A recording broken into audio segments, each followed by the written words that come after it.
وكل محدثة بدعة وكل بدعة ضلالة وكل ضلالة في النار. أعوذ بالله من الشيطان الرجيم.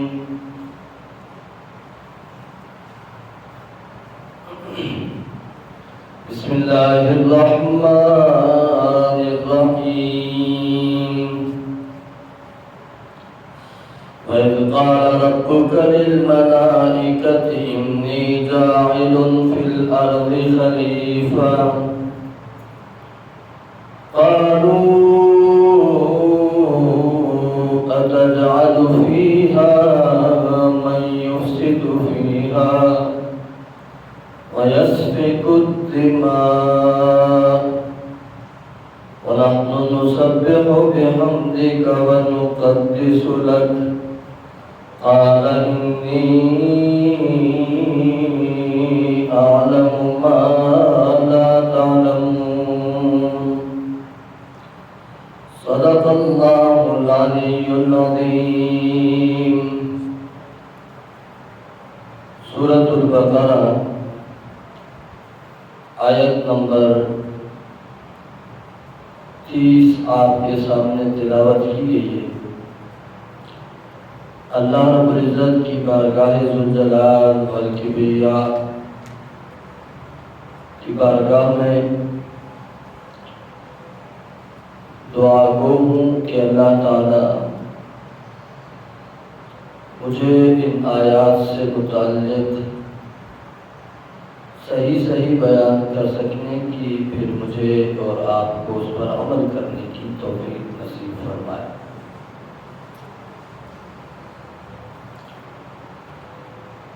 آپ کے سامنے گزشتہ جمعات میں ایک مضمون ذکر کیا گیا جس میں سورۃ البقرہ کا مرکزی مسئلہ، جس پر اللہ تعالیٰ نے 5 عقلی دلائل پیش فرمائے اور اپنی توحید کا اس بات کیا کہ میرے بندے، اگر مجھے راضی کرنا چاہتا ہے، صراط مستقیم پر چلنا چاہتا ہے، تو وہ راستہ صراط مستقیم والا یہ ہے، یا ایھا الناس اعبدوا ربکم،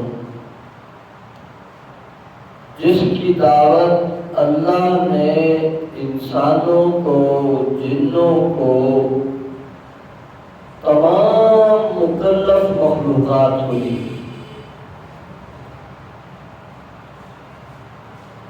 پھر 5 دلائل پیش کرنے کے بعد درمیان میں ضمنی طور پر مسئلہ یوں بھی سمجھایا گیا کہ تمہیں شک ہے تو آؤ اپنا شک دور کر لو. اگر قرآن پر شک ہے تو میں نے آسمانوں سے قرآن اتارا ہے اور اس میں نے دعویٰ کیا اور اس پر 5 دلیلیں پیش کی ہیں جو تمہاری عقل کے مطابق تھی. اگر تمہیں اس بات میں شک ہے، تم بھی ایک دعویٰ پیش کرو اس دعوے کے مقابلے میں، اور تم بھی عقلی 2-4 دلیلیں پیش کرو، 2-4 نہیں 1 دلیل پیش کرو. بات کا جواب بات سے ہوتا ہے، دلیل کا جواب دلیل سے ہوتا ہے.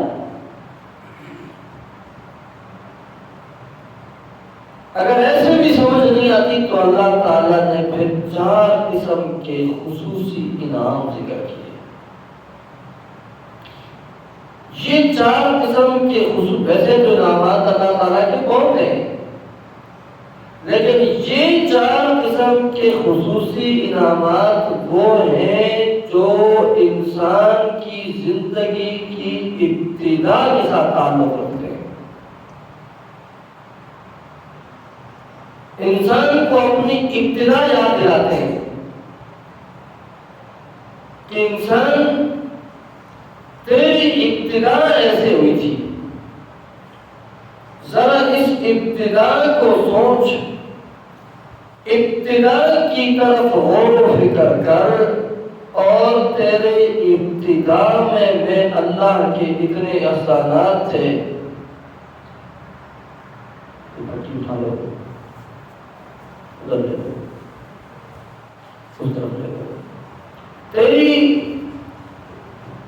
خلقت کی جب ابتدا تھی تو ابتدا میں اللہ کے اتنے احسانات تھے۔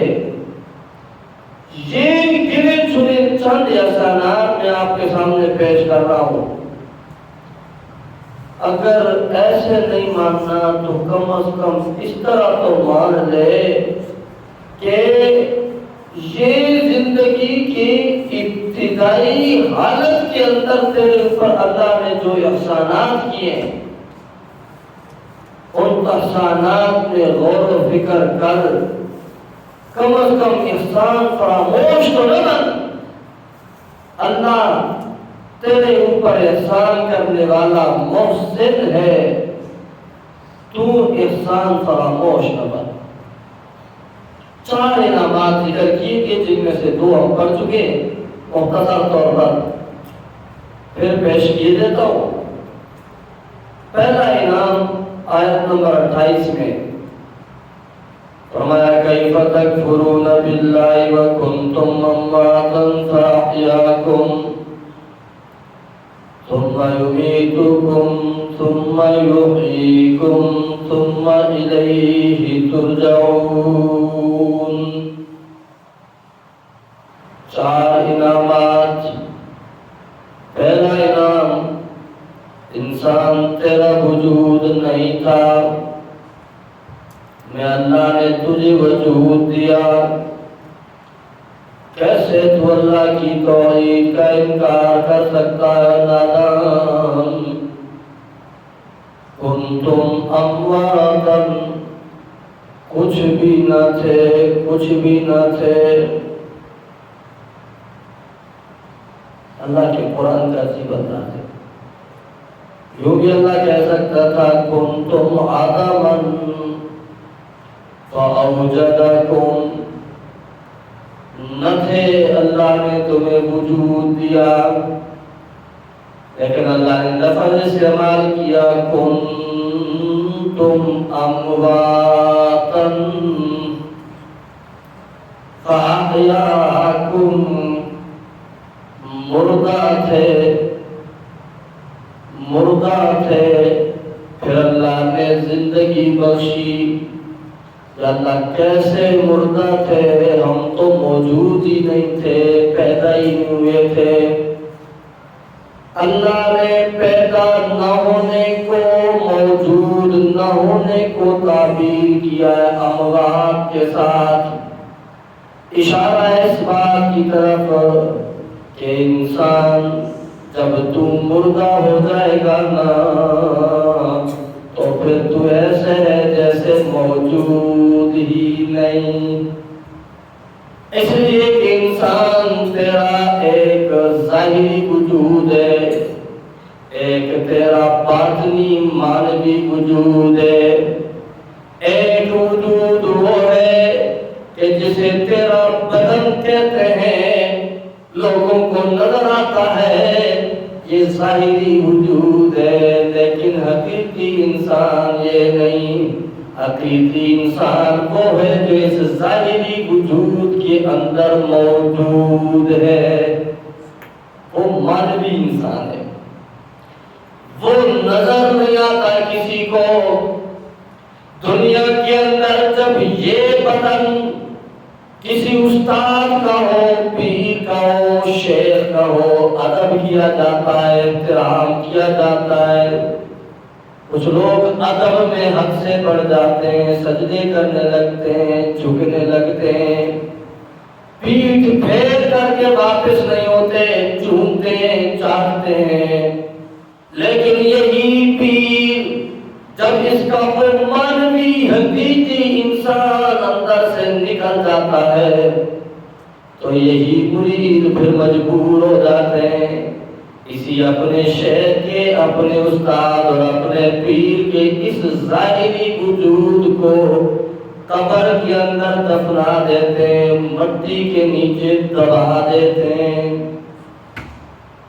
اللہ فرماتے کنتم امواتا فاحیاکم، میت تھے تم، کیسے میت؟ ایسے میت جس طرح کے دنیا کے اندر تم میت دیکھتے ہو اس کا وجود نہیں رہتا، جو رہتا ہے جو تمہیں نظر آتا ہے وہ حقیقی وجود نہیں، صرف ظاہری وجود ہوتا ہے، اور پیدا ہونے سے پہلے تمہارا حقیقی وجود بھی نہیں تھا اور ظاہری وجود بھی نہیں تھا۔ فَأَحْيَاكُمْ، پھر اللہ نے تم کو زندگی دی، تمہیں ظاہری وجود دیا، ماں کے پیٹ کے اندر پیدا کیا، ماں کے پیٹ کے اندر رزق پہنچایا، وہاں پر رزق پہنچا کے تمہاری روح ڈالی، زندہ کیا، صورت بنائی، رزق پہنچایا، پھر ثم السبیل یسرہ، پھر اللہ نے تیرے باہر آنے کا راستہ آسان کر دیا، پھر زندگی تو نے گزاری، پھر اللہ فرماتے ثم اماتہ فاقبرہ، پھر اللہ موت دیتا ہے، پھر قبر میں چلا جاتا ہے۔ یہ تیرے اوپر اللہ کا انعام تھا، جب تک اس ظاہری بدن کی ضرورت تھی تو اس کا استعمال ہوتا رہا، اور جب ظاہری بدن کی ضرورت ختم ہو گئی تو اسے قبر میں ڈال دیا گیا، اب اس کی ضرورت نہیں رہی، اب یہ استعمال کے قابل نہیں رہا، اب یہ سننے کے قابل نہیں، دیکھنے کے قابل نہیں، بات کر سکنے کے قابل نہیں، چلنے پھرنے کے قابل نہیں ہے، ختم ہو گیا۔ اللہ اکبر، دنیا کے اندر بڑا نامور تھا، بہت نام، بہت نمود، بہت شہرت، بہت حسن، بہت جمال، بہت طاقت، دبدبہ، سب کچھ قبر کے اندر پہنچ گیا۔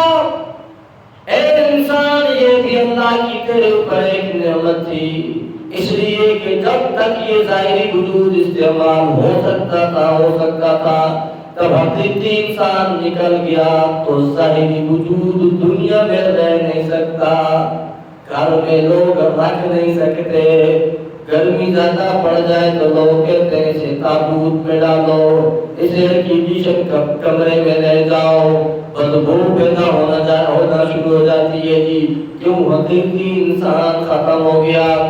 یہ پہلی نعمت تھی۔ دوسری نعمت اللہ تعالیٰ نے آیت نمبر 29 میں ذکر کی، هُوَ الَّذِي خَلَقَ لَكُم مَّا فِي الْأَرْضِ جَمِيعًا، اور اللہ وہ ذات ہے کہ جس نے تمہیں پیدا کیا، اور صرف تمہیں نہیں بلکہ تمہارے لیے ساری کائنات پیدا کی۔ خلق لکم، خلق لکم، کس کے لیے پیدا کی؟ ذرا بولو، کس کے لیے پیدا کی؟ تمہارے لیے۔ اللہ نے پیدا کی کائنات لکم، تمہارے لیے۔ لوگ کہتے ہیں جی نہیں، کائنات یہ پیارے پیغمبر صلی اللہ علیہ وسلم کی وجہ سے پیدا ہوئی، اور یہ بھی ایک عشق رسول کا ڈھانچہ ہے جو لوگ پیش کرتے ہیں۔ یہ کائنات جی پیارے پیغمبر صلی اللہ علیہ وسلم کی وجہ سے پیدا ہوئی۔ پٹھان کہتے ہیں دا دنیا چادر مخیا بادا، دا دنیا چادر مخیا بادا۔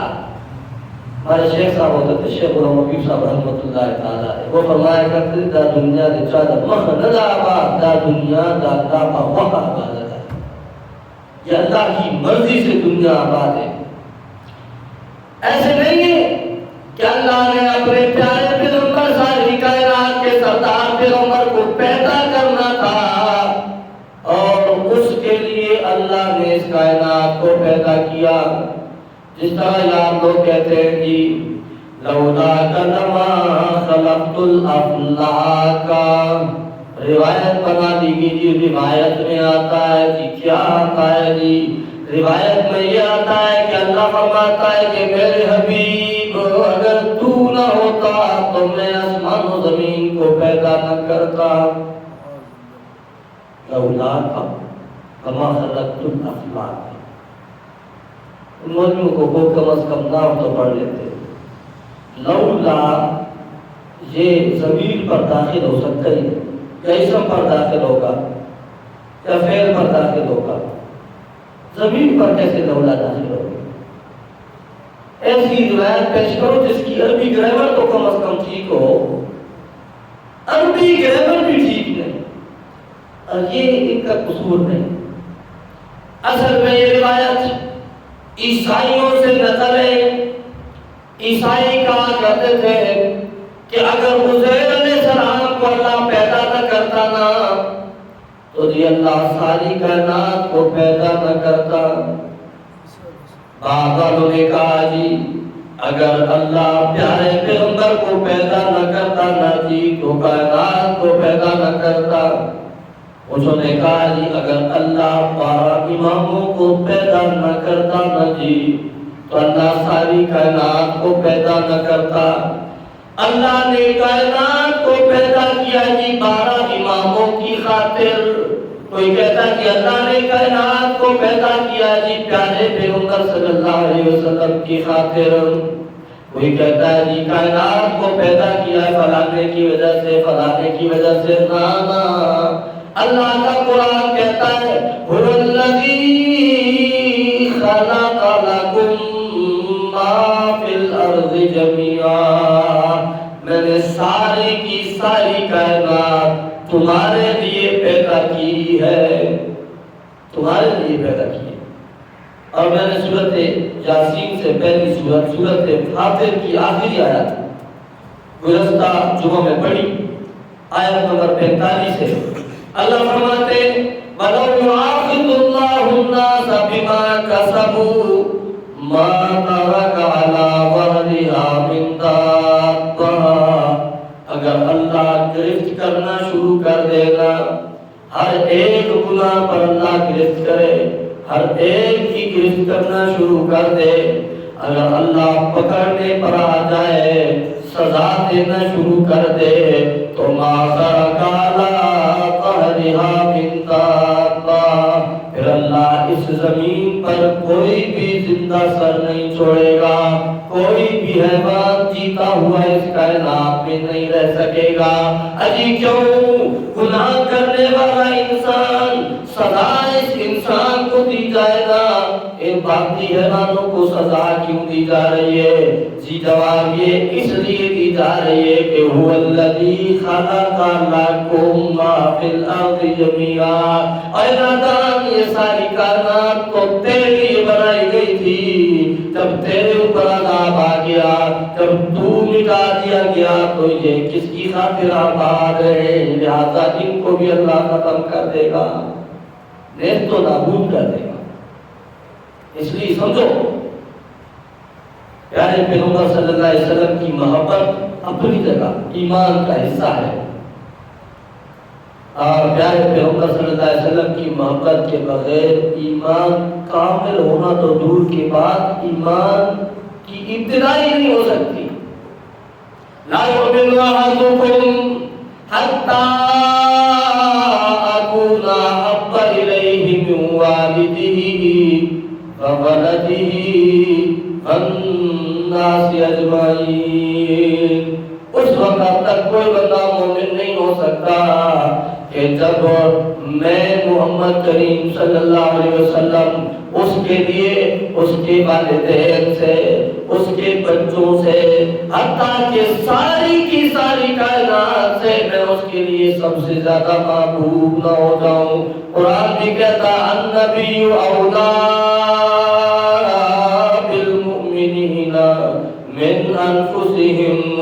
اور نبی کریم صلی اللہ علیہ وسلم کی ذات مومنوں تمہارے لیے تمہاری جانوں سے زیادہ بھی محبوب. یہ قرآن کا فیصلہ ہے۔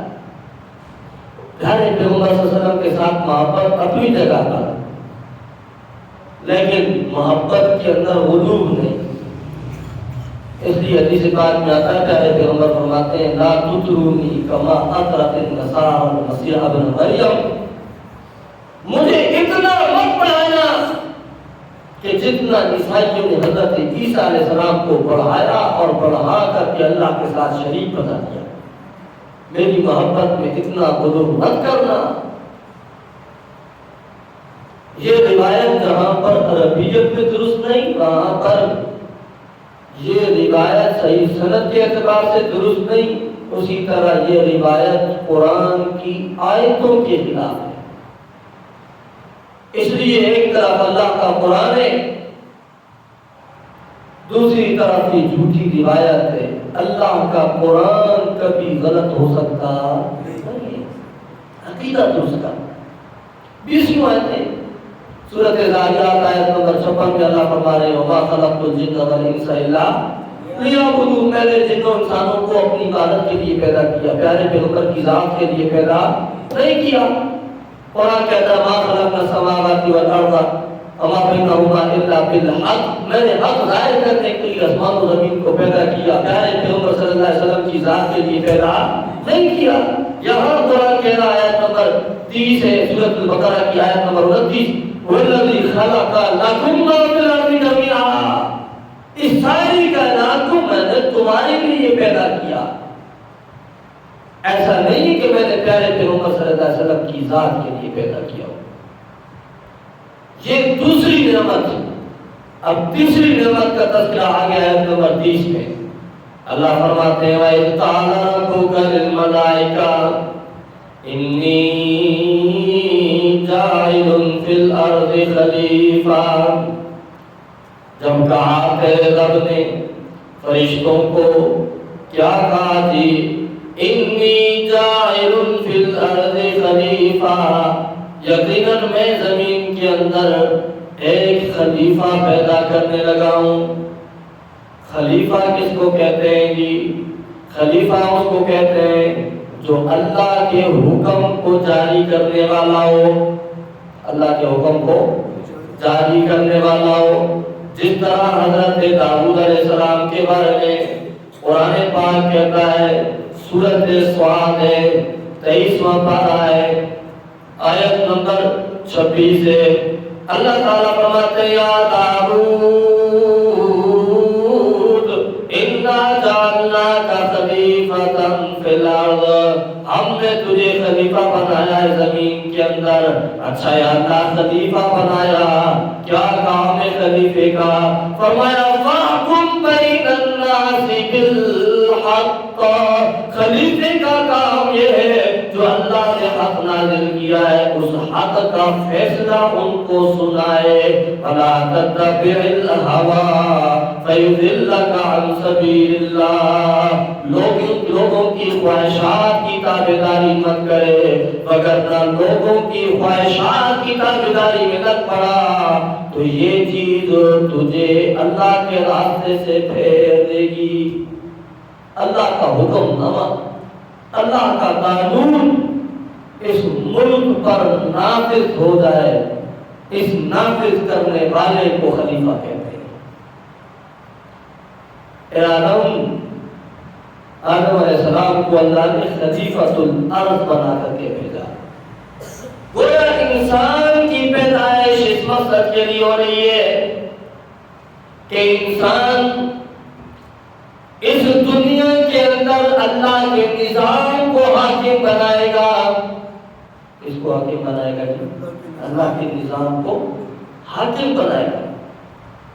اللہ کا نظام اس دنیا کے اندر اس کا بول بالا کرے گا، اور یہ انسان کا، ہر مسلمان کا شرعی فریضہ ہے، جسے اللہ اپنے قرآن پاک میں ذکر کر رہا ہے۔ آدم علیہ السلام کی خلقت کا مقصد اللہ تعالیٰ یوں بیان فرما رہے ہیں۔ اسی لیے تو آگے فرشتوں نے کہا جی قالوا تجعل فيها من يفسد فيها ويسفك الدماء، وَنَحْنُ نُسَبِّحُ بِحَمْدِكَ وَنُقَدِّسُ لَكَ۔ اے اللہ کیوں ایسی مخلوق کو پیدا کرنا چاہتا ہے؟ زمین میں پہلے بھی ایک مخلوق تھی جنوں کی، ان کے اوپر اتہاس کر کے کہنے لگے وہ بھی بڑے فساد کرنے والے تھے، یہ بھی فساد کریں گے زمین کے اندر، وَيَسْفِكُ الدِّمَاءَ اور خون بہائیں گے۔ اللہ عبادت کے لیے پیدا کرنا چاہتا ہے تو ہم ہیں نا، نَحْنُ نُسَبِّحُ بِحَمْدِكَ وَنُقَدِّسُ لَكَ، ہم تیری ذات کی پاکی اور تعریفیں بھی بیان کرتے ہیں، تیری صفات بھی بیان کرتے ہیں، تیری عبادت کے اندر لگے ہوئے۔ اللہ تعالیٰ نے دو قسم کے جواب دیے، ایک جواب حاکمانہ، دوسرا جواب حکیمانہ۔ ایک جواب اللہ تعالیٰ کی طرف سے اجمالی، دوسرا جواب تفصیلی۔ اجمالی جواب اللہ تعالیٰ نے فرمایا انی اعلم ما لا تعلمون، تمہیں نہیں پتا مجھے پتا ہے، میں حکمت جانتا ہوں کہ میں انسان کو کیوں پیدا کر رہا ہوں، تمہیں انسان کی پیدائش کی حکمت کا علم نہیں، لہذا خاموش رہو۔ یہ حاکمانہ جواب تھا۔ انہوں نے تو کہا کہ جی ہم ہیں عبادت کرنے والے۔ اللہ تعالیٰ نے جواب دیا میں جانتا ہوں حکمت انسان کی پیدائش کی تم نہیں جانتے، صرف انسان کو عبادت کے لیے نہیں پیدا کر رہا، صرف انسان کو عبادت کے لیے نہیں پیدا کر رہا۔ اچھا اللہ کس لیے پیدا کر رہا ہے؟ تفصیلی جواب فرمایا علم آدم الاسماء كلها ثم عرضهم على الملائکہ۔ تفصیلی جواب آیت سمجھ لیں ذرا مشکل ہے، لفظی مطلب تو یہ ہے کہ اللہ تعالیٰ نے کچھ نام سکھا دیا آدم علیہ السلام کو، کچھ نام کوئی بھی، بس انسانی ضرورت سے متعلق جو بھی چیزیں ان کے نام سکھا دیا آدم علیہ السلام کو۔ مثلا مثال کے طور پر کھانے پینے کی چیزیں تو بتا دیا گیا یہ پلیٹ ہے، یہ چمچہ ہے، یہ فلانی چیز، یہ فلانی چیز، یہ کھائی جاتی ہے، یہ نہیں کھائی جاتی، اس کا یہ نام ہے، اس کا یہ نام ہے۔ یعنی انسانی ضرورت سے متعلق چند چیزیں آدم علیہ السلام کے دل میں اللہ نے ڈال دی۔ اب وہ چیزیں پیش کی گئی فرشتوں کے سامنے، فقال اللہ تعالیٰ نے فرمایا انبئونی باسماء ہؤلاء ان کنتم صادقین، اگر تم اپنے اس دعوے کے اندر سچے ہو کہ انسان کے پیدا کرنے کا کوئی فائدہ نہیں ہے تو پھر تم بتاؤ یہ کیا چیز ہے، اس کو کیا کہتے ہیں، اس کو کیا کہتے ہیں، اس کا نام کیا ہے۔ فرشتوں کی بلا جانے کے لیے کیا ہے، ان کی تو ضرورت ہی نہیں تھی، جس کی تو ضرورت ہوتی ہے تو اسے ان چیزوں کا پتہ ہوتا ہے، جن چیزوں کے ساتھ ان کا تعلق نہیں تھا۔ قالوا سبحانک لا علم لنا، فرشتے کہنے لگے اللہ دو باتیں ہو سکتی ہیں، ایک تو یہ کہ ہمیں پتہ ہو، دوسرا یہ کہ ہم تیرے علم میں تیرے ساتھ شریک ہوں۔ اللہ ہمیں پتہ نہیں اس لیے کہ ہماری ضرورت نہیں، اور شریک بھی تو ہم تیرے ہو سکتے نہیں، اس لیے سبحانک اللہ تو شریکوں سے پاک ہے، ہم تیری عبادت کرنے والے ضرور ہیں، صبح شام تیری عبادت کے اندر ضرور مشغول ہے، لیکن ہم تیرے ساتھ شریک نہیں، تیری علم غیب کے اندر شریک نہیں۔ لا علم لنا الا ما علمتنا، ہمیں ان چیزوں کا علم نہیں اس لیے کہ ہماری ضرورت ہی نہیں، ہمیں تو وہ پتہ ہے جو تم نے سکھایا ہے، تم نے ہمیں اپنی حمد و ثنا سکھائی ہے، اسی حمد و ثنا کے اندر ہم صبح و شام لگے ہوئے۔ انک انت العلیم الحکیم، اللہ تو جانتا ہے، تو حکمت والا ہے، تجھے پتا ہے کہ انسان کے پیدا کرنے میں حکمت ضرور موجود ہے، ہمیں ان حکمتوں کا پتہ نہیں۔ ایسے لوگ اس بات کو ذرا مشکل طریقے سے پیش کرتے ہیں، اور جی آدم علیہ السلام کو اللہ نے علم دے دیا، فرشتوں کو اللہ نے علم نہیں دیا، یوں پیش کرتے ہیں۔ پھر اللہ نے فرشتوں سے پوچھا جی ان کا کیا نام ہے؟ فرشتوں نے کہا جی ہمیں پتہ نہیں۔ تو پھر سوال ہوتا ہے جی اللہ تعالیٰ نے خود جب آدم علیہ السلام کو علم دے دیا اور فرشتوں کو علم نہیں دیا تھا تو کیسے فرشتوں کو پتہ ہوتا؟ نا یہ مطلب نہیں ہے۔ مطلب ہے کہ انسانی ضروریات سے متعلق جو چیزیں تھیں آدم علیہ السلام کے اندر وہ صلاحیت تھی کہ وہ ان کو جان سکتے، کیونکہ وہ ان کی ضرورت تھی، وہ صلاحیت اللہ نے ان کے اندر رکھی تھی۔ انسان کو بھوک لگتی ہے تو خود بخود ذہن کام کرتا ہے کہ جی کیلے کا چھلکا پھینکنا ہے اور کیلا کھانا ہے، ایسے ہی خود بخود ذہن کام کرتا ہے، آم کا چھلکا کاٹ کے پھینکنا ہے اور اندر سے آم کا گودا کھانا ہے۔ خود بخود ذہن کام کرتا ہے کہ آم کی گٹھلی وہ جوس لینی ہے اور وہ گٹھلی کھانے کے قابل نہیں ہے، اس کو پھینک دینا ہے، بھوک جو لگی ہوئی ہے، ذہن کام کرتا ہے۔ یہ انسانی ضرورت ہوتی ہے۔ بچہ پیدا ہو جاتا ہے، 1 گھنٹے کا بچہ، 10 منٹ کا پیدا ہونے والا بچہ، ماں جب اسے سینے کے ساتھ لگاتی ہے تو وہ ماں کے سینے کو چوسنے لگ جاتا ہے، کیوں؟ اسے بھوک لگی ہوتی ہے، ضرورت ہوتی ہے، اسے کسی نے یہ طریقہ سکھایا نہیں ہوتا۔ اللہ بتانا چاہتا ہے کہ دیکھو میرا آدم، اس کے اندر 2 قسم کی چیزیں ہیں، ایک دنیاوی ضرورت بھی موجود ہے، دوسرے نمبر پر میں اللہ نے اسے اپنی شریعت نافذ کرنے کے لیے بھیجا ہے، وہ میرے دین کا تابعدار بھی ہوگا، تابعداری بھی کرے گا اور اپنی ضرورت بھی پوری کرے گا۔ اپنی ضرورت کو اپنے مقصد پر غالب نہیں کرے گا۔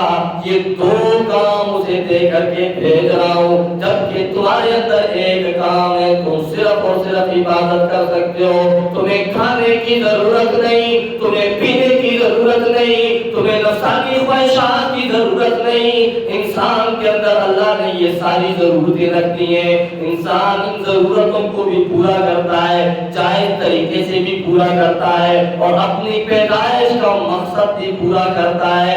اللہ نے ایک ایسی مخلوق پیدا کرنی تھی جس کے ساتھ دیگر ضرورتیں بھی لگی ہوں اور ان ضرورتوں کے باوجود وہ اللہ کی تابعداری کرنے والی ہو، ایسی مخلوق اللہ نے پیدا کرنی تھی۔ اللہ تعالیٰ فرماتے ہیں اے انسان، میں نے تجھے فضیلت دی فرشتوں کے اوپر، تیرے باپ حضرت آدم علیہ السلام کو فضیلت دی، یہ بھی تیرے اوپر میرا احسان ہے نا۔ فرشتوں نے کہا تھا کہ ہمیں پتہ نہیں ہے یہ کس مقصد کے لیے پیدا ہو رہا ہے، اگر عبادت کے لیے پیدا ہو رہا ہے تو ہم کافی ہیں۔ اللہ نے جواب دیا کہ جو صلاحیت جس کے اندر ہے وہ تمہارے اندر موجود نہیں، گویا کہ انسان کی شان اور مرتبہ اور مقام ظاہر ہوا۔ اے انسان ذرا اپنی ابتدا کی طرف سوچ، اللہ نے تیرے اوپر کیسا احسان کیا، اللہ نے تیرا مقصد واضح کیا، تیری پیدائش کا مقصد واضح کیا، فرشتوں کے اوپر تیری فضیلت کو ظاہر کیا۔ اس لیے جب آدم کو اللہ نے خلیفہ بنایا ہے تو تو بھی خلیفہ ہے۔ کیسے خلیفہ ہے؟ حدیث پاک میں آتا ہے، پیارے پیغمبر فرماتے ہیں الا کلکم راع وکلکم مسئولون عن رعیتہ، تم میں سے ہر ایک نگران ہے، ہر ایک سے اپنی نگرانی کے بارے میں سوال ہوگا۔ کیسے نگران؟ ملک کا سربراہ اپنے ملک کا نگران ہے، صوبے کا سربراہ اپنے صوبے کا نگران ہے، ضلع کا سربراہ اپنے ضلع کا نگران ہے، گھر کا سربراہ اپنے گھر کا نگران ہے، اور کچھ نہیں تو یہ 5 فٹ وجود کا سربراہ، تو اپنے اس 5 فٹ وجود کا نگران ہے۔ تیرا ہاتھ تیرے حکم بغیر عمل نہیں کرتا، تیری آنکھ تیری خواہش کے بغیر نہیں چلتی، تیرا کان تیری خواہش کے بغیر نہیں سنتا، تیرا قدم تیری خواہش کے بغیر نہیں اٹھتا۔ تجھ سے تیری نگرانی کے بارے میں پوچھا جائے گا، آنکھ کیسے استعمال کی تھی، کان کہاں پر تو نے لگایا تھا، قدم سے کہاں پر چل کر کے کیا تھا، دماغ سے تو نے کیا سوچا تھا۔ یہ جو آزاد تجھے اللہ نے دیے تو ایسے نہیں دیے، ان آزاد کے اوپر اللہ نے تجھے خلیفہ بنایا ہے، اللہ نے تجھے نگران بنایا ہے۔ اپنا بس چلا اور اللہ کا حکم اپنے ان آزاد کے اوپر نافذ کرنے والا خلیفہ بن جا۔ یہ ہے خلافت جو اللہ نے تجھے دی ہے۔ اور جہاں تک بس چلتا ہے اپنی جان تک تمہارے کا چلتا ہے، اور جو اپنی جان پر تو نے اللہ کا حکم نافذ کر دیا تو آگے تک پہنچا۔ اور انتہا اس کی یہ ہے کہ اللہ کا دین سارے دینوں کے اوپر غالب ہو جائے۔ اس لیے آدم علیہ السلام پہلے انسان ہے جن کو اللہ نے پیدا کیا اور لفظ خلافت کا تذکرہ کیا۔ یہ خلافت ابتدا ہے، اس کا مقصد اور انتہا اللہ نے اس وقت ذکر کیا جب اللہ نے اپنے پیارے پیغمبر ساری کائنات کے سردار پیغمبر کو بھیجا۔ فرمایا هو الذی ارسل رسولہ بالہدی ودین الحق لیظہرہ علی الدین کلہ۔ اللہ وہ ذات ہے جس نے اپنے رسول کو بھیجا، دین حق دے کر کے بھیجا۔ کیوں بھیجا؟ فرمایا لیظہرہ علی الدین کلہ، تاکہ اللہ اس دین کو سارے دینوں کے اوپر غالب کر دے۔ اللہ اپنے بھیجے ہوئے نظام کو سارے نظاموں کے اوپر غالب کر دے۔ کائنات پیدا کرتا اللہ کی ہے، کائنات میں رہنے والے انسان جن پیدا کرتا ہے اللہ کے، یہ مکلف ہے اللہ کے احکامات کے، تو ان کے اوپر نظام اور قانون جو چلنا چاہیے وہ بھی کس کا چلنا چاہیے؟ اللہ کا چلنا چاہیے۔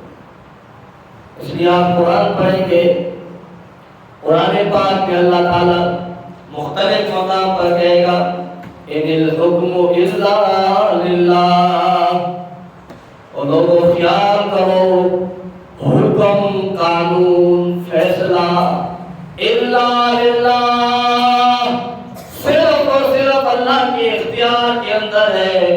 دنیا کا کوئی نظام فیصل نظام نہیں ہو سکتا، دنیا کا کوئی قانون فیصل قانون نہیں ہو سکتا، دنیا کا کوئی عالم فیصل عالم نہیں ہو سکتا۔ ہاں قانون اور نظام ایک اللہ کا ہے۔ کیسے اللہ کا ہے؟ دوسرے مقام پر اللہ فرماتے ہیں الا لہ الخلق والامر فتبارک اللہ رب العالمین۔ اور لوگوں خیال کرو خالقیت کا خاصہ بھی ایک اللہ کے لیے ہے، حکمرانی کا خاصہ بھی اللہ کے لیے ہے۔ جب پیدا کرنے والا ہر چیز کے لیے اللہ ہے تو حکمرانی ہر ایک چیز پر کرنے والا بھی اللہ ہے۔ حکمرانی دو طرح کی ہوتی ہے، ایک ہوتی ہے تکوینی حکمرانی۔ تکوینی حکمرانی اس کو کہتے ہیں کہ بارشیں برسانے والا، سورج کا نظام چلانے والا، چاند کا نظام چلانے والا، رات دن کا نظام چلانے والا، اندھیرا اجالا پیدا کرنے والا، سردی گرمی لانے والا، یہ تکوینی نظام کائنات چلانے والا اللہ ہے۔ تو اس نظام کے اندر اللہ کے ساتھ کسی اور کو شریک کرتا ہے تو وہ بھی مشرک بنتا ہے۔ اسی طرح تشریعی نظام یہ بھی اللہ کا ہے کہ قانون اللہ کا چلے گا، نظام اللہ کا چلے گا، حلال اللہ کا چلے گا، حرام اللہ کا چلے گا۔ جب تو نے یہ کلمہ مان لیا لا الہ الا اللہ محمد رسول اللہ، تو گویا تو نے اپنے اس وجود کے اوپر یہ نظام منوا دیا ہے کہ میرا یہ وجود جو عمل کرے گا وہ عمل وہ کرے گا جو شریعت محمد کا ہوگا صلی اللہ علیہ وسلم۔ اس کو کہتے ہیں نظام تشریعی. ہم نظام تشریعی کے اندر ہم کہتے ہیں نہیں جی خیر ہے، ان بزرگوں نے کہا فلانی چیز بند تو بند، فلانی چیز جائز تو جائز، فلانی چیز کھاؤ تو دبیا، فلانی چیز نہ کھاؤ تو جی بزرگوں نے مانا. ہمارے پاس ایک مرتبہ ایک مہمان آئے تھے، وہ کوئی چلہ شریف کاٹ رہے تھے اور ابھی اس گن کے اندر وہ مبتلا ہوئے تھے. تو مہمان تھے، مہمان کے لیے بندہ کوشش کرتا ہے جتنی اس کی خدمت ہو سکے. تو میں نے ان کو کہا کہ جی میں آپ کے لیے کھانا لاتا ہوں. کہتے ہیں صبر. کھانا کیسا لاتا؟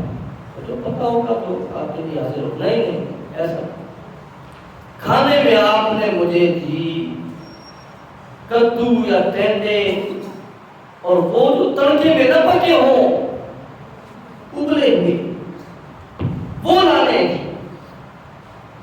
یہ کیوں ہو سکتا؟ کہتے ہیں اس لیے کہ جی میرا چلہ ٹوٹ جائے گا. اگر تڑکے میں پکا ہوا سالن کھا لیا تو کیا ٹوٹ جائے گا جی؟ چلہ ٹوٹ جائے گا. میں نے کہا یہ چلہ شریف کون سی بتا ہے؟ وہ جی میں نے فلانے پیر کے ہاتھ پر بیعت کی تھی. تو انہوں نے یہ میرے اوپر لازم کیا تھی کہ آپ نے 40 دن تک جب تک چلہ ہے آپ کا آپ نے تڑکے والا سالن نہیں کھانا. مہمان تھا، میں نے اسے تو پہلے سمجھایا لیکن اسے سمجھ نہیں. پھر میں نے اسے ابلا وہ پیش کیا اور ساتھ میں نے تڑکے والا سالن اپنے لیے رکھا. میں نے کہا آپ دیکھیں میں تو کھا رہا ہوں، تیرے اوپر خدا ویسے اپنے اوپر اللہ کی نعمتیں آپ نے بند کی ہوئی ہیں. بات سمجھ نہیں کی ہے. نظام تشریعی ہم پڑھتے لا الہ الا اللہ ہے لیکن پھر مانتے اوروں کی ہیں. ہم کہتے ہیں وہ جی نہیں جی فلانے پیر نے یہ چیز بند کر دی، فلانے فقیر نے کہہ دیا، فلانے بزرگ نے یہ چیز منع کر دی. نا ایسے نہیں ہو سکتا میرا دوست. ذرا دیکھ تو صحیح پیارے پیغمبر صلی اللہ علیہ وسلم کی سیرت مبارکہ. حدیث پاک میں آتا ہے پیارے پیغمبر صلی اللہ علیہ وسلم کا طریقہ ہوا کرتا تھا اکثر اوقات عصر کی نماز کے بعد پیارے پیغمبر اپنی بیویوں کے پاس چند منٹ بیٹھ جایا کرتے تھے. ایک بیوی وہ شربت پلایا کرتی تھی پیارے پیغمبر صلی اللہ علیہ وسلم کو شہد کا، جس میں تھوڑا سا وقت زیادہ لگ جایا کرتا تھا. حضرت زینب مشورہ کیا حضرت حفصہ اور حضرت عائشہ رضی اللہ تعالیٰ عنہ نے. یہ بیویوں کی اپنی ایک محبت ہو. انہوں نے کہا کہ ادھر زیادہ وقت کیوں لگ جاتا ہے؟ جی وہ تو شہد کا شربت پلاتی ہے اس لیے. انہوں نے کہا کہ جب پیارے پیغمبر آئے تو ایک نے کہا تم بھی یہ کہنا کہ جی آپ کے منہ سے بدبو آ رہی ہے. دوسرے نے کہا کہ تم نے بھی یہ کہنا. کیوں کہنا ہے جی؟ تاکہ پیارے پیغمبر صلی اللہ علیہ وسلم شربت پینا چھوڑ دیں تو وہ وقت ہمیں مل جائے گا. بیویوں کی یہ محبت ہے. صحابہ معصوم تو نہیں، اتنی محبت میں انہوں نے یہ کہا. جب انہوں نے کہا پیارے پیغمبر صلی اللہ علیہ وسلم کو، پیارے پیغمبر صلی اللہ علیہ وسلم نے کہا میں نے تو شہد کا شربت پیا ہے، ہو سکتا ہے کہ شہد کی مکھی نے مغافیر کی بوٹی چوسی ہو اور اس کی بدبو ہوئی ہو اور اس کی وجہ سے فرشتے بھی نہیں آتے. آج کے بعد میں شہد کا شربت نہیں پیوں گا. اللہ نے قرآن نازل کیا. ذرا دیکھ میرا دوست 28واں پارہ ہے، 28ویں پارے کا آخر ہے سورۃ التحریم میں اللہ تعالیٰ فرماتے ہیں یا ایھا النبی لما تحرم ما احل اللہ لک. اور میرے نبی کریم صلی اللہ علیہ وسلم کیوں بند کرتا ہے وہ چیز جو اللہ نے تیرے لیے حلال کر دی ہے؟ کیوں تو بند کرتا ہے؟ اس لیے کہ تو نے اپنے آپ پر بند کرنی ہے اور بعد میں لوگوں نے کہنا کہ پیغمبر نے حرام کر دی. حالانکہ اللہ کا قانون یہ ہے کہ جس چیز کو اللہ نے حلال کر دیا اللہ کا پیغمبر اس حلال کو اپنی طرف سے حرام نہیں کر سکتا.